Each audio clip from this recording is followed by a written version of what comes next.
আমতা লোকালে তার ছিঁড়ে এবং প্যান্টোগ্রাফ ভেঙে বিপত্তি বরগাছিয়া স্টেশনে।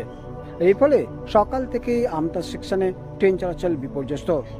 সোমবার দিন সকালে 5:30টার ট্রেনটি, যেটা আমতা থেকে রওনা দেওয়া হাওড়া উদ্দেশ্যে, বরগাছিয়া স্টেশনে ঢোকার মুখে তার ছিঁড়ে এবং প্যান্টোগ্রাফ ভেঙে যায় বলে স্থানীয় সূত্রে জানা যাচ্ছে।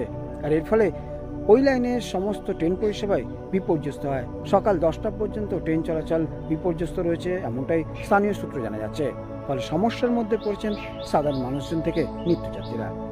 কল্যাণ Adhikari, Amta train commission. First train 5:45 Munshihat থেকে উঠেছি, উঠে এই বরগেছিয়া এতে তার ছিঁড়ে গেছে, অ্যান্টেনা ভেঙে গেছে, এইসব হয়েছে।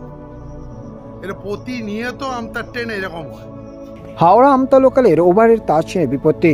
বরগাছিয়া এই ঘটনায় সকাল থেকে আমতা লাইনের লোকাল ট্রেন পরিষেবা বিঘ্নিত হচ্ছে। সপ্তাহের প্রথম দিন সোমবার এবং মাসের প্রথম দিন কাজে যেতে সমস্যার সম্মুখীন হতে হয়েছে যাত্রীদের। ঘটনার পর প্রায় 9:30 পর্যন্ত ট্রেন চলাচল বিপর্যস্ত রয়েছে।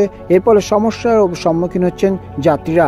তাদের অভিযোগ, প্রতিনিয়ত ট্রেন লেট থাকার কারণে সমস্যার মধ্যে তো পড়তে হয়, তার মধ্যে এবারে আবার তার ছিঁড়ে যাওয়ায় সকাল থেকেই কাজে যেতে সমস্যার সম্মুখীন হতে হচ্ছে। কল্যাণ অধিকারী, আমতা 24/7। আমরা অনেক কমপ্লেন করেছি, অনেকবার ঝামেলা করেছি, কিছুতে কিছু হয়নি। তারপর ট্রেন 1 ঘন্টার ট্রেন 3 ঘন্টা ধরে যায়, কেউ কোনো রকম সুরাহা হয়। আমরা ডেলি প্যাসেঞ্জার করি, আমরা নাচতে নামত হয়ে যাচ্ছি। আমি এমনি প্রতিবন্ধী লোক, বাসে উঠতে পারি না, ট্রেনে যাই, সে মানে ডিউটি কোনো রকম কোম্পানি রেখে দিয়েছে। নিতাই দাস।